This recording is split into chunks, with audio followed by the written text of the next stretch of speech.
Hi welcome back to my channel. ఈ రోజు కథ సైకో మొగుడు 16వ భాగాన్ని వినేద్దాం. అమాయకంగా ఉన్న ఆమె మొహం చూస్తూ ఉంటే అతడికి ఏది గుర్తుకు రావడం లేదు. సడన్ గా ఆమె చేసిన మోసం గుర్తుకొచ్చి కీర్తన అంటూ పిలిచాడు గట్టిగా. అతని పిలుపుకి కీర్తన ఉలిక్కిపడి నిద్రలేచి చూస్తుంది.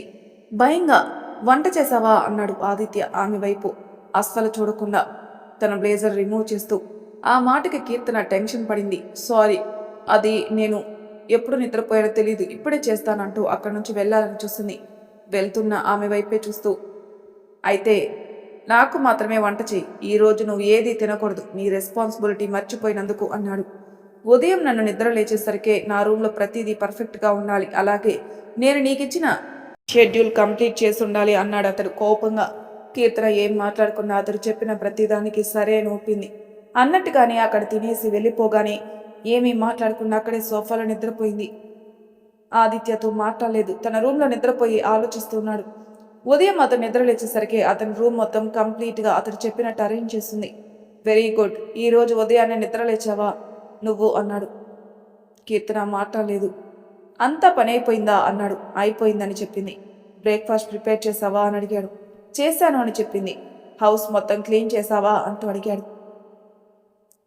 చేశానని చెప్పింది. అయితే నా కోసం ఎదురు చూడు, నేను వస్తాను అని చెప్పి ఎదురు వెళ్ళిపోయాడు. కీర్తన వెళ్ళి అతని కోసం ఎదురు చూస్తూ ఉంది. ఆదిత్య వచ్చి బ్రేక్ఫాస్ట్ చేస్తూ, ఈరోజు నేను నా ఫ్రెండ్స్కి పార్టీ ఇస్తున్నాను అంటూ ఒక లిస్ట్ ఐటమ్స్ ప్రిపేర్ చేయమని చెప్తాడు కీర్తనకి. కీర్తనకి చాలా ఫీవర్గా ఉంది. ఆమె దాని వైపు చూసి, ఆదిత్య ఈరోజు అస్సలు బాగోలేదు, కావాలి అంటే రేపు పెట్టుకుందామా ప్లీజ్ అంటూ అడిగింది. ఆ మాటకి అతడు కోపంలో చూశాడు ఆమె వైపు. అనవసరంగా నాకు కోపం తెప్పించుకో, నువ్వు నా ఆర్డర్స్ నేను ఏది చెప్తే అది ఫాలో అవ్వాలి, అర్థమవుతుందా? లేదు అంటే నేనేం చేస్తానో నాకే తెలీదు. నువ్వు ఇన్నోసెంట్ అని ప్రూవ్ అయ్యేంత వరకు నీ పనిష్మెంట్ ఏమాత్రం తగ్గించను అనేసి అతను వెళ్ళిపోతాడు. కీర్తన ఏం మాట్లాడకుండా ఆ లిస్ట్ తీసుకొని అతను చెప్పిన ప్రతిదీ చేస్తుంది. సాయంత్రం పార్టీ స్టార్ట్ అయింది. అందరూ చాలా హ్యాపీగా తిని వంట చేసిన వాళ్ళని పొగిడి, కీర్తన మాత్రం బాగా అలసిపోయింది. ఆదిత్య ఆమెని పట్టించుకోకుండా వెళ్ళి తన గదిలో నిద్రపోయాడు. ఉదయం అతడు లేచేసరికి కూడా కీర్తన మళ్ళీ అది కావాల్సినవన్నీ చేస్తుంది.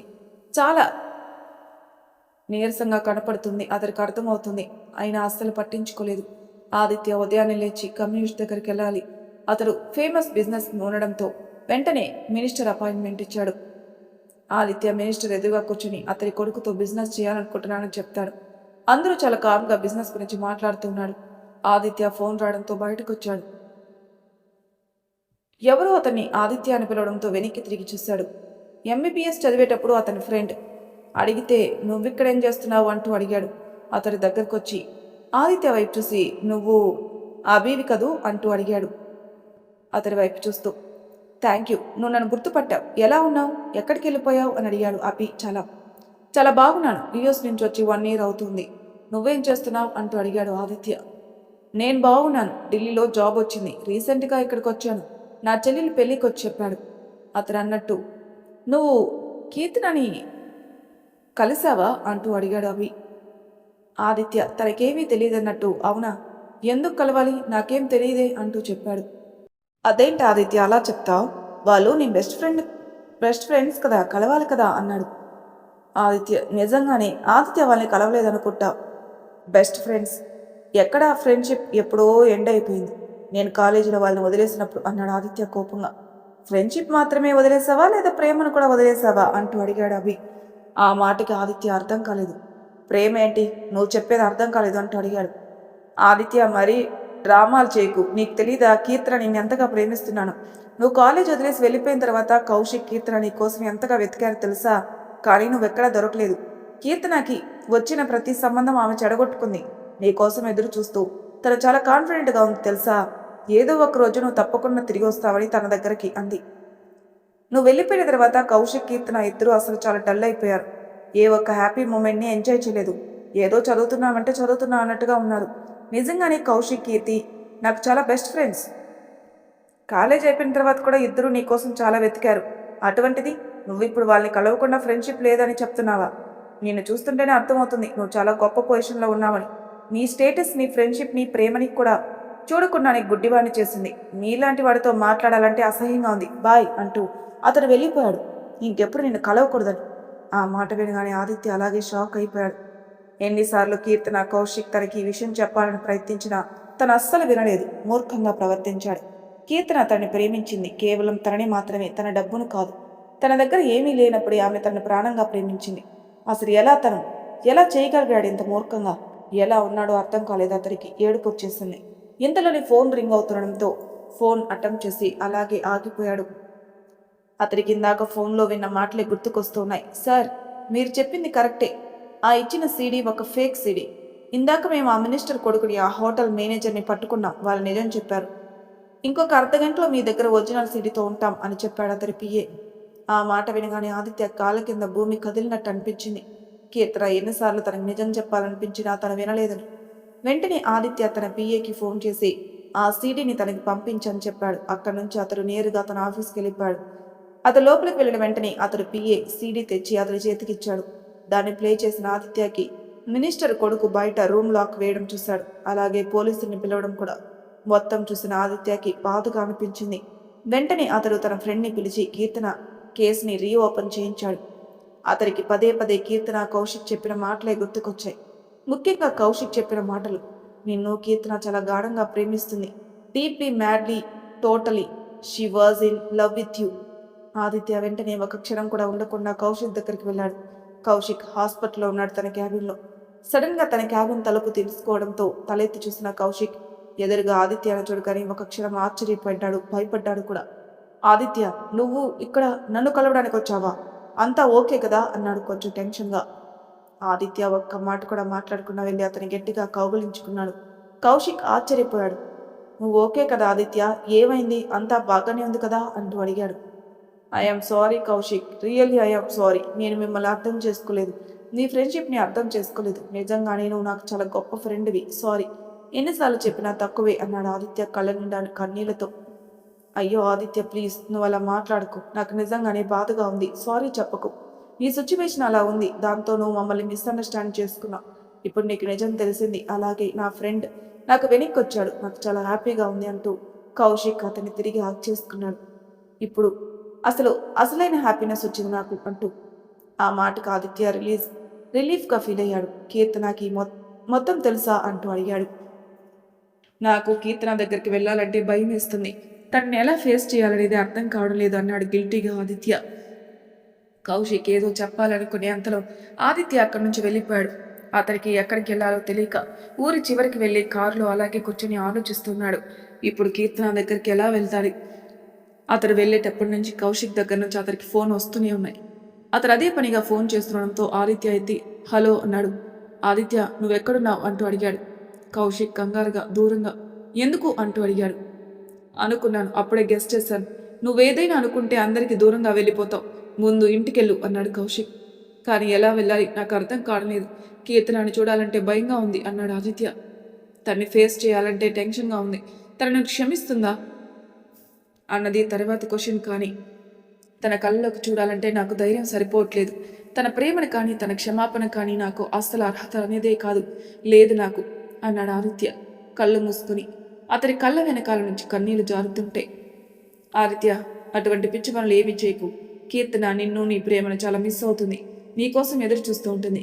నేను ఖచ్చితంగా చెప్తాను, తను నిన్ను క్షమిస్తుంది. ఎందుకంటే నేను చాలా ఎక్కువగా ప్రేమిస్తుంది. నువ్వు కూడా తనని ప్రేమిస్తున్నావు. ఒకసారి వెళ్ళి తనతో మాట్లాడు అన్నాడు. కానీ ఒకటి మాత్రం గుర్తుంచుకోండి బాగా, ప్రేమకు నమ్మకం అనేది చాలా ఇంపార్టెంట్. అది లేకపోతే తిరిగి ఆ ప్రేమ అనేది నీ దగ్గరికి రాదు. కీర్తన నిన్ను అర్థం చేసుకుంది, నిన్ను నమ్మింది. నువ్వు తన మనసుని ఎంత బాధ పెట్టినా కూడా తను నిన్ను ఒక్క మాట కూడా మాట్లాడలేదు. తను ఇంకా నిన్ను ప్రేమిస్తూనే ఉంది. నీ కోసం తను ఏమైనా చేస్తుంది, కానీ నీ నుంచి దూరంగా వెళ్ళాలని మాత్రం అస్సలు కోరుకోలేదు. ప్లీజ్ ఇక్కడి నుంచి అయినా తనని హర్ట్ చేయకుండా జాగ్రత్తగా చూసుకో అంటూ అతను పెట్టేశాడు. ఆ మాటకి ఆదిత్య తన పెళ్లి జరిగినప్పటి నుంచి జరిగింది మొత్తం గుర్తు చేసుకుని బాధపడ్డాడు. ఇక్కడ కీర్తన అతడి కోసం ఆతృతగా ఎదురు చూస్తూ ఉంది. కమాన్ ఆదిత్య, ఎక్కడికి వెళ్ళిపోయాం? చాలాసేపటి నుంచి వెయిట్ చేస్తున్నాను. ఎందుకు నీకు అంత కోపం వస్తుంది? కనీసం నీకు ఫోన్ చేయాలంటే నా దగ్గర మొబైలు లేదు. ఇంటి నుంచి నేను బయటికి వెళ్ళడానికి లేదు, ఎందుకంటే నువ్వు తాళం వేసుకుని వెళ్ళిపోయావు. అసలు నీకేం జరిగింది అంటూ ఆలోచిస్తున్నామే. ఎంతసేపు అయినా ఆదిత్య రాకపోవడంతో టీవీ ఆన్ చేసి చూస్తూ కూర్చుంది. ఇంతలో ఛానల్స్ మార్చేటప్పుడు ఒక న్యూస్ ఛానల్లో వచ్చే న్యూస్ చూసి ఆశ్చర్యపోయింది. తన కేసు రీఓపెన్ చేశారు. కంప్లీట్గా షాక్ అయిపోయింది. అది విన్న తర్వాత చాలా సంతోషం వేసింది ఆమెకు. తన అమాయకురాలని, తనకేమీ తెలియదు, తను ఏమీ చేయలేదన్న విషయం తెలిసిందని చాలా సంతోషంగా ఫీల్ అయింది. కానీ ఆమె మనసులో మొత్తం ఏదో నెగిటివ్ ఆలోచనలు వచ్చేసాయి.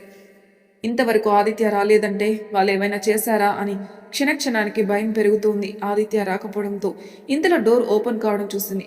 అటువైపు చూడగానే ఆదిత్య లోపలికి రావడం గమనించి పరిగెత్తుకుంటూ వెళ్ళి అతని గట్టిగా కౌగిలించుకుంది. ఆదిత్య, ఎక్కడున్నావు? నువ్వు ఎక్కడికి వెళ్ళిపోయావు? ఎందుకింత ఆలస్యమైంది? నీకోసం ఎంత టెన్షన్ పడ్డానో తెలుసా? కనీసం నేను బయటికి రావడానికి లేదు, నీకు ఫోన్ చేయడానికి లేదు. నాకు నిజంగానే ప్రాణం పోయినట్టు అనిపించింది. నీకేం నా పైన కోపం ఉండొచ్చు, కనీసం ఒక ఫోన్ అనేది చెయ్యొచ్చు కదా అంటూ గట్టిగా కౌగిలించుకుంటుంది. ఆదిత్య ఒక్క మాట మాట్లాడలేదు. ఆమె వైపు అలాగే చూస్తున్నాడు. తను ఏం చెప్పినా, ఎంత ప్రేమ చూపించినా అతడి దగ్గర ఎటువంటి ప్రయోజనం లేదని తెలుసుకున్న కీర్తన ఒక క్షణం అతడి వైపు చూసి సారీ అంది. అతడు ఇంకా అతనిని నమ్మకపోవడంతో లోపల బాధగా అనిపిస్తున్నా అతడి ఇంటికి వచ్చాడని తనకి చాలా ఎక్కువ అనుకుంటూ ఫ్రెష్ అయ్యి వడ్డిస్తానంటూ ఆమె వెనక్కి తిరిగేసరికి ఆమె అడుగులు అలాగే ఆగిపోయాయి. తనను ఆదిత్య పిలిచాడు. నిజమా అబద్ధమా అనేది అర్థం కాక తన పొరపాటుగా విందేమో అని అలాగే ఆగిపోయింది. మళ్ళీ కీర్తన అన్న పేరు చాలా ప్రేమగా వినిపించింది. ఆమెకు అపనమ్మకంగా వెనక్కి తిరిగి చూసేసరికి ఆదిత్య తన మోకాలపై కూర్చొనున్నాడు. షాక్ అయిపోయింది ఆమె తిరిగిన వెంటనే ఆదిత్య ఆమె చేతులను పట్టుకుని మోకాలపైన కూర్చుని, కీర్తనాని, sorry, please, I am sorry. ప్రతిదానికి నేను ఎంత మూర్ఖంగా దారుణంగా ప్రవర్తించాలన్నది నాకు మాత్రమే తెలుసు. I am sorry for everything. ఇంతవరకు నేను చేసిన దానికి నాకు తెలుసు. సారీ అనేది చాలా చిన్న వర్డ్. నేను చేసిన పాపం, తప్పులు, దానివల్ల ఎన్ని రోజులు నువ్వు నా వల్ల అనుభవించిన పెయిన్ అనేది నేను దాన్ని తుడిచేయలేను. నువ్వు నన్ను క్షమిస్తావో లేదో అనేది కూడా నాకు తెలియదు. అతను ఇలా మాట్లాడుతూ ఉంటే కీర్తన అర్థం కాకుండా అతడి వైపే చూస్తుంది. అతడు సడన్గా ఇలా ఎందుకు మాట్లాడుతున్నాడు అనేది అర్థం కాలేదు. ప్లీజ్ కీర్తన, నాకు తెలుసు నేను చాలా వర్స్ట్ పర్సన్ని. ఒక మంచి హస్బెండ్ని కానీ, ఒక మంచి బెస్ట్ ఫ్రెండ్ని కాలేకపోయాను, ఒక మంచి లవర్ని కాలేకపోయాను. కానీ ఒకటి మాత్రం చెప్తున్నాను, ఐ లవ్ యూ. నాకు తెలుసు నేను నీకు ఏమాత్రం తగిన వాణ్ణి కాను. ఇప్పుడు నాకు అసలు ఏమాత్రం అర్హత లేదు. కానీ ఈరోజు నీ ప్రేమ ముందు నేను తల వంచేశాను. నీ ప్రేమని, సహనమని అన్నిటి ముందర ఈరోజు తల వంచేశాను. ప్లీజ్ నన్ను క్షమించువా అన్నాడు అతడు బాధగా. అలా చెప్పేంత వరకు చిన్నపిల్లలా ఏడుస్తూనే ఉన్నాడు ఎక్కిళ్ళు పెట్టి. అతడు చెప్పే మాటలు వింటూ ఉంటే కీర్తనకి చాలా హ్యాపీగా అనిపించింది. ఏమాత్రం అసలు తన సంతోషాన్ని దాచుకోలేకపోయింది. ఆదిత్య, ఇలా చేయకు ప్లీజ్, లేచి నిలబడు అంటూ అతడి చేతులు పట్టుకుని లేపి అతని గట్టిగా కౌగులించుకుంది. ఇలా అనకు, అది నాకు నువ్వంటే చాలా ఇష్టం. ఆ సిచ్యువేషన్లో నువ్వు అలా చేసావు. నువ్వు నన్ను బాధ పెట్టినా నీ కళ్ళలో ప్రేమ కనిపించింది. నేను మౌనంగా ఉండిపోయేదాన్ని. నువ్వు నిజంగానే చాలా మంచి హస్బెండ్వి తెలుసా? ఎందుకంటే ఇంతవరకు నేను అందరి ముందు హ్యాపీగా ఉన్నా, లోపల నా పైన పడిన నిందతో నేను చచ్చిపోయేదాన్ని. ప్రతి ఒక్కరు నేను ఒక క్యారెక్టర్ లేని అనుకున్నాను ఆ మినిస్టర్ కొడుకుతో జరిగిన వ్యవహారంలో. కానీ ఈ రోజుతో ఆ నింద నా పై నుంచి వెళ్ళిపోయింది. నా లైఫ్లో నుంచి నేను ఇంకా సంతోషంగా ఉండగలుగుతాను. నిజంగానే సంతోషంగా అంది. నువ్వు చాలా మంచి హస్బెండ్వి కాబట్టే నా మీద పడిన నిందని తొలగించేస్తావు. నా క్యారెక్టర్ని అందరికీ నిరూపించావు. ఇది కేవలం నీ వల్ల మాత్రమే సాధ్యమైంది. ఒక భర్త తన భార్యని ఎలా రక్షించుకుంటాడో అలా నువ్వు నన్ను రక్షించావు. అన్ని రకాలుగా నా పైన ఉన్న నిందని తొలగించేస్తావు. నిజంగానే నువ్వు చాలా బెస్ట్ హస్బెండ్వి Aditya. I love you so much అని చెప్పింది అలాగే గట్టిగా కౌగిలించుకుని. అంటే ఆ మాట వినగానే నువ్వు నన్ను క్షమించావు అన్నాడు అతడు ఆమె వైపు చూస్తూ. ఆ మాటకి కీర్తన అతడి వైపు చూస్తూ అతడి పెదవుల్ని అందుకుని అలాగే ఆమె పెదవులతో ఉన్న ప్రేమను చూస్తున్న ఆదిత్య కూడా ఇంకొక క్షణం కూడా ఆలస్యం చేయకుండా ఆమెను అలాగే ఎత్తుకుని తమ గదిలోకి తీసుకెళ్లి ఆమెతో పాటు బెడ్ మీద వాలిపై ప్రేమగా ఆదిత్య కొంచెంసేపు ఆ పెదవుల్ని అందుకుని ముద్దు పెట్టుకున్నాడు. ఇద్దరికి ఊపిరాడడం లేదన్నప్పుడు దూరం జరిగారు. దీనికి ఇంకా టైం ఉంది, ముందు ఫ్రెష్ అవ్వు, నేను వడ్డిస్తానంటూ చెప్పింది. కానీ ఆదిత్య ఆమె చేతిని పట్టుకున్నాడు. ఈ రోజు నుంచి నువ్వు ఎటువంటి పని చేయకు ప్లీజ్. నువ్వు పూర్తిగా రికవరీ కావాలి. చాలా వీక్గా ఉన్నావు. నేను చూడలేను. మీ ఇంట్లో రాకుమారిలాగా పెరిగావు. ఇప్పుడు నా ఇంటి క్వీన్వి. ఈ క్షణం నుంచి నా ఇల్లు, నేను మొత్తం నీకు బానిసను అన్నాడు అతడు గట్టిగా కౌగిలించుకొని. ఆ మాటకి కీర్తన మరింతగా అతని హక్ చేసుకుంది. మొదటిసారి అతడి ప్రేమ వర్షంలో తడుస్తూ ఉంది. అతను మనస్ఫూర్తిగా ప్రేమిస్తే ఎలా ఉంటుందో చూస్తుంది. అతడు ఫ్రెష్ అయి వచ్చిన తర్వాత ఇద్దరు కలిసి డిన్నర్ చేసి ఆదిత్య ఆమెను అలాగే ఎత్తుకుని పైకి తీసుకుని వచ్చాడు. ఏమాత్రం తన కౌగిలించి దూరంగా పోనివ్వక ఆమెని మరింతగా హక్ చేసుకుని ఆమె వైపుకు తిరిగి తన చేతి వలన ఆమె మొహం పైన రాస్తూ ఆమెనే చూస్తూ ఉన్నాడు. ఇన్ని సంవత్సరాలుగా తను మిస్ అయ్యాడు అని. అలాగే చేతి ఆమె చేతి వేళ్ళని ఆమె పెదవుల దగ్గరికి తీసుకుని వచ్చాడు. కీర్తన మాత్రం అతడి కళ్ళలోకి చూస్తూనే ఉంది. ఆ ప్రేమ కోసమే కదా ఇన్ని రోజులు తను ఎదురు చూసిందని. ఆమె పెదవులపైన చూసిన ఆదిత్య ప్రేమగా ముద్దు పెట్టి, ఈ ప్రపంచంలో కేవలం నువ్వు ఒక్కదానివి మాత్రమే తెలుసు నాకు, ఐ లవ్ యూ అన్నాడు. మరి తర్వాయి భాగంలో ఏం జరుగుతుందో నెక్స్ట్ ఎపిసోడ్లో తెలుసుకుందాం. అంతవరకు నా ఛానల్ సబ్స్క్రైబ్ చేయని వాళ్ళు ప్లీజ్ సబ్స్క్రైబ్ చేసుకొని లైక్ చేసి షేర్ చేయండి. మీ అభిప్రాయాలు నాకు కామెంట్ రూపంలో తెలియజేయండి. Thank you for listening.